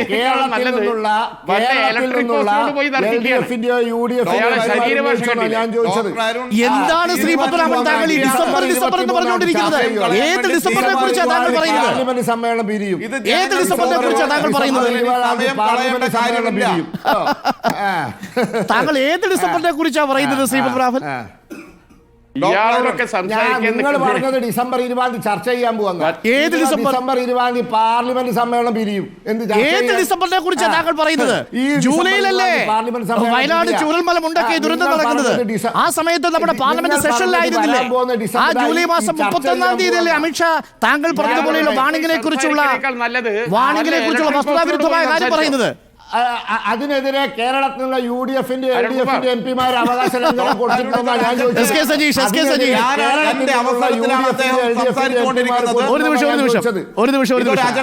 ശരിയായ രീതിയല്ല. അല്ലല്ല, ഒരു നിമിഷം. ഇല്ലില്ല, ഇത് പ്രേക്ഷകർ കാണാൻ വേണ്ടിയാണ് ഞാൻ പറഞ്ഞത്. എനിക്ക് നേരത്തെ ഇടവേളയ്ക്ക് പോകുന്നതിന് മുമ്പ് ഞാൻ വളരെ സൗമ്യമായി ഞാൻ പറഞ്ഞതാണ് സജീഷ്. ഞാൻ വളരെ സൗമ്യമായി ഞാൻ പറഞ്ഞതാണ്. ഞാൻ അങ്ങയെ സഹായിക്കാം, അങ്ങേക്ക് ഓർമ്മിപ്പിച്ചതാണെങ്കിൽ ഈ കാര്യങ്ങളെല്ലാം വസ്തുതാപരമായ ഒരു ഡോക്യുമെന്റിലാണ് ഞാൻ ചാനൽ ചർച്ച വന്നിരിക്കില്ലല്ലോ. അപ്പൊ താങ്കൾ അമിതമായ ആത്മവിശ്വാസം പ്രകടിപ്പിച്ചുകൊണ്ട് പറ്റുപോയ പാളിച്ച്. സജീഷ് ഒരു മിനിറ്റ്. ശ്രീപത്മനാഭന്റെ സമയം കഴിഞ്ഞു. ഇനി എനിക്ക് സജീഷിന് 1 മിനിറ്റ്, ഷാഫി ചാലിയത്തിന് 1 മിനിറ്റ്. താങ്കൾ പറഞ്ഞു സജീഷ് 1 മിനിറ്റ്. രമേശ് കൊടുത്തിട്ടുണ്ട്. അത് ഡിസംബർ 23-ന് ചർച്ച ചെയ്യും. എന്ത് ഡിസംബർ? വീണ്ടും ഡിസംബർ ആണല്ലോ. ഡിസംബർ 23-ന് എന്ത് ചർച്ച ചെയ്യാൻ? സജീഷ്, ഡോക്ടർ അരുൺ, താങ്കൾ ഇടവേളയ്ക്ക് പോകുന്നതിന് മുമ്പ് ഇടതുപക്ഷത്തിനെതിരായി ഒരു ചോദ്യം ഉന്നയിച്ചുകൊണ്ടാണ് പോയത്. ആ ചോദ്യത്തിന് ഉത്തരം പറയേണ്ടത് എന്റെ ബാധ്യതയാണ്. പറഞ്ഞോളൂ ഡോക്ടർ അരുൺ. എനിക്ക് സംസാരിക്കാമെന്ന് കരുതുകയാണ്. തീർച്ചയായും ഒരു കാര്യം ഡോക്ടർ അരുൺ, ഞാൻ ആ തർക്കത്തിലേക്ക് ഞാൻ കടക്കുന്നില്ല. കാരണം അദ്ദേഹം തർക്കിച്ചത് എന്താണെന്നും താങ്കൾ പറഞ്ഞതെന്താണെന്നും ഞാൻ പറഞ്ഞതെന്താണെന്നും ജനങ്ങൾക്ക്, ഈ ചർച്ച കാണുന്ന മുഴുവൻ ആളുകൾക്കും ബോധ്യമായിട്ടുണ്ട്. ഞാൻ അതിനാണ് ആദ്യമേ പറഞ്ഞു വെച്ചത്, നല്ല നുണ പറയുന്ന ആളുകൾക്ക് പിന്തുണയായി, പാർലമെൻറ്റിൽ പോലും നുണ പറയുന്ന ആളുകൾക്ക് പിന്തുണയായി ചർച്ചയിൽ പലരും വന്നിരിക്കുന്നു. BJP അനുഭാവികളായ ആളുകൾക്ക് പോലും അദ്ദേഹത്തിൻ്റെ പച്ചക്കള്ളം ബോധ്യമാണ്. പിന്നെ അതിൽ നമ്മൾ എന്ത് ചെയ്യേണ്ട, സമയം കളയേണ്ടതില്ല. പിന്നെ ഒരു കാര്യം, ഇവിടെ നേരത്തെ ഷാഫി ചാലിയം പറഞ്ഞ് അവസാനിപ്പിച്ചു പോയ കാര്യമുണ്ട്. ഒരു കർണാടകത്തിലെ നമ്മുടെ അർജുൻ്റെ വിഷയം ഉൾപ്പെടെ ഒരു സ്പോട്ടിൽ ഒരാൾ ഉണ്ട് എന്ന് നമുക്ക് കൃത്യമായി അതിൻ്റെ കാര്യങ്ങൾ നിൽക്കുന്ന സമയത്ത് അവിടെ നമ്മൾ മാക്സിമം ചെയ്യാവുന്ന കാര്യങ്ങൾ ചെയ്തിട്ടുണ്ട്, ഇവിടെയും ചെയ്തിട്ടുണ്ട്. പക്ഷേ ഇത് ഇന്ത്യയിൽ തന്നെ ഏറ്റവും വലിയ ഒരു അപകടമാണ് സംഭവിച്ചിരിക്കുന്നത് എന്നത് വെച്ചുകൊണ്ടാണ് ഇത്തരം കാര്യങ്ങളെ പറയേണ്ടത് എന്ന് ഞാൻ സൂചിപ്പിക്കുകയാണ്. പിന്നെ അതിൻ്റെ മറ്റ് നിയമപരമായ കാര്യങ്ങൾ, മരിച്ച ഓർഡർ, അതിൻ്റെയൊക്കെ നിയമപരമായ കാര്യങ്ങൾക്കനുസരിച്ച് കൃത്യമായി ഗവൺമെൻറ് ചെയ്തു പോകും. പിന്നെ പലതും കിട്ടിയില്ല, വാടക കിട്ടിയില്ല, ആളുകൾ അലയുന്നു, 300 രൂപ കിട്ടിയില്ല, ആളുകൾ അലയുന്നു, ഇതൊക്കെ പറയുകയാണ്. കേരളത്തിൽ എന്തെങ്കിലും ഈ തരത്തിലുള്ള കാര്യമുണ്ടെങ്കിൽ അവർ എത്രയും പെട്ടെന്ന് മാധ്യമങ്ങളുടെ മുന്നിലേക്ക് വരുമെന്ന് നമുക്കെല്ലാവർക്കും അറിയാമല്ലോ. പക്ഷേ പരമാവധി ഇങ്ങനെ എന്തെങ്കിലും ചെയ്യുന്നതുകൊണ്ട് അവർക്കുണ്ടായ നഷ്ടം പരിഹരിക്കപ്പെടുന്നൊന്നുമല്ല. പക്ഷേ മാതൃകാപരമായ രീതിയിൽ ഇത്തരം കാര്യങ്ങൾ കൈകാര്യം ചെയ്തു പോകുന്നു. ഷാഫി ചാലിയുമൊക്കെ UDF-ന്റെ ഭാഗമായി നിന്ന് ഇതിനെ കുറ്റം പറയുമ്പോൾ, നിങ്ങളുടെ കാലമൊക്കെ ഉണ്ടായിരുന്നു, ഇങ്ങനെ പണവും കൊടുത്തിട്ടില്ല, വാടകയും കൊടുത്തിട്ടില്ല, ഒന്നും കൊടുത്തിട്ടില്ല. പിന്നെ മറ്റ് സ്ഥലങ്ങളിലെ കാര്യമൊന്നും പറയല്ലേ. അത് പറഞ്ഞാൽ എനിക്ക് പറയേണ്ടി വരും. ചർച്ചയുടെ അവസാന ഘട്ടമായതുകൊണ്ട് ഞാൻ പറയുന്നില്ല. നിങ്ങൾ ശരി. ഏറ്റെടുത്ത സ്ഥലം പോലും ലീഗിൻ്റെ ആളുകൾ കൊള്ളയടിച്ച് പോയതുൾപ്പെടെയുള്ള കാര്യങ്ങൾ നമ്മുടെ മുന്നിലുണ്ട്. പിന്നെ ഇവിടെ ഒരു കാര്യം, ഇവിടെ കേരളത്തോട് കാണിക്കുന്ന അവഗണന നാം മലയാളികൾ ഓരോരുത്തരോടുമുള്ളതാണ്, അടുത്ത തലമുറയോടുള്ളതാണ്. ആ അവഗണനയാണ് കേന്ദ്ര സർക്കാർ കാണിച്ചുകൊണ്ടിരിക്കുന്നത്. അതിനെതിരായി എല്ലാവരും ഒരേ സമീപനം സ്വീകരിച്ച് പോകേണ്ടതുണ്ട് എന്ന അഭിപ്രായമാണുള്ളത്. പക്ഷേ കേരളത്തിലെ പ്രതിപക്ഷം ആ നിലയിലല്ല, ഏതെങ്കിലും രീതിയിൽ സർക്കാരിനെ കുറ്റപ്പെടുത്തുക എന്നാണ് ശ്രമിച്ചുകൊണ്ടിരിക്കുന്നത്. ഇത്രയും ചുരുങ്ങിയ കാലയളവിനുള്ളിൽ തന്നെ ഈ പറഞ്ഞ പ്രവർത്തനങ്ങൾ, ഭൂമി ഏറ്റെടുക്കൽ ഉൾപ്പെടെയുള്ള കാര്യങ്ങളിലെ പ്രവർത്തനങ്ങൾ മുന്നോട്ട് പോകുന്നു. പിന്നെ ഷാഫി ചാലിയം ഉൾപ്പെടെ ഒരു കാര്യം മനസ്സിലാക്കിക്കോ, നിങ്ങൾ ഫണ്ടിൻ്റെ കാര്യവും CMDRF ഉൾപ്പെടെയുള്ള കാര്യങ്ങൾ പറഞ്ഞല്ലോ, നിങ്ങളൊന്നും പ്രതീക്ഷിക്കുന്നതിനപ്പുറത്തേക്ക് കേരളത്തിൽ മാതൃകാപരമായി ഒരു ദുരന്തം ഉണ്ടായാൽ എങ്ങനെയാണ് ടൗൺഷിപ്പിലൂടെ ഒരു ജനതയെ സംരക്ഷിക്കുക എന്ന് കേരളം പല കാര്യത്തിനും രാജ്യത്തിന് മാതൃകയായതുപോലെ ഇതിന്റെ കാര്യത്തിലും കേന്ദ്ര സർക്കാർ തയ്യാറായിട്ടില്ല. എവിടെ എന്ത് ചെയ്തു? കേരള സർക്കാർ ആ കടം എഴുതി തള്ളി കൊടുത്തു സഹകരണ മേഖലയിൽ. കേന്ദ്ര സർക്കാർ തീവ്രതുകൊണ്ടാണ് അത് പറ്റാത്തത്. ഇതെല്ലാം സ്വീകരിക്കുന്ന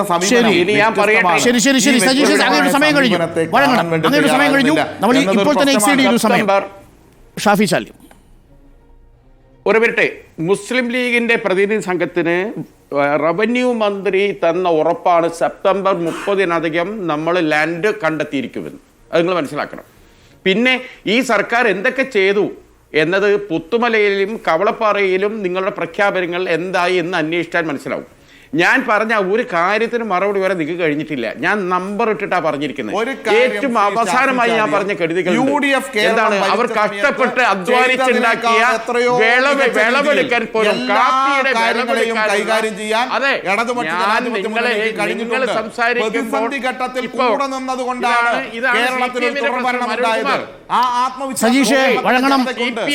സമയം അവസാനിച്ചു. ഷാഫിയുടെ സമയം. BJP-കാരൻ അനന്തപത്മനാഭന്റെ ഫോട്ടോസ്റ്റാറ്റ് ആകാണ് ഇവിടെ. അനന്തപത്മനാഭൻ ഇപ്പൊ എന്താ കാണിച്ചത്? അത് തന്നെയാണ് ഇയാളും കാണിക്കുന്നത്. ബഹളം ഉണ്ടാക്കുക, നിൽക്കാതെ സംസാരിക്കാതെ ഇരിക്കുക. കാരണം ഞങ്ങൾ പറയുന്ന കാര്യം വയനാട്ടുകാർ കേൾക്കുന്നുണ്ട്. ഇവിടുന്ന് വല്ല ബടായി പറഞ്ഞു പോണ്ട. വയനാട്ടിലേക്കിലാണ് ചെന്നാൽ അടി കിട്ടും നിങ്ങൾക്ക്. അവിടെ മനുഷ്യന്മാരുടെ കൃഷി വിളവെടുക്കാൻ പോലുള്ള പെർമിറ്റ് പോലും കൊടുക്കുന്നില്ല. അവിടെ പശുവിന് നഷ്ടപ്പെട്ടവരുണ്ട്, കൃഷി നഷ്ടപ്പെട്ടവരുണ്ട്, പലതും നഷ്ടപ്പെട്ടവർക്കുണ്ട്. എന്താ നിങ്ങൾ കൊടുത്തത്? ആകെ 7 കോടിയെ ചെലവഴിച്ചിട്ടുള്ളൂ. പണം കയ്യിലുണ്ടായിട്ടും ഈ BJP-ക്കാര് കേരളത്തെ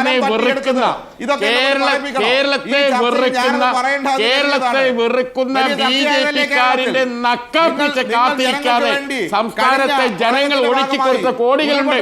ആ കോടികൾ പിണറായി വിജയൻ കെട്ടിപ്പിടിച്ച് ഉറങ്ങാനുള്ളതല്ല. അതിനടുത്ത് വയനാട്ടുകാർക്ക് കാശ് കൊടുക്കണം.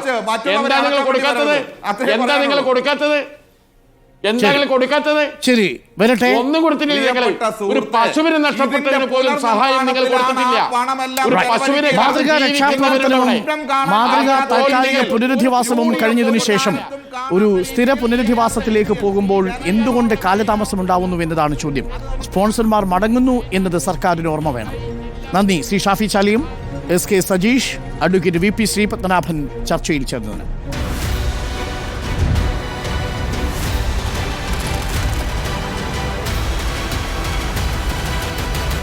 Debate with Dr. Arun Kumar.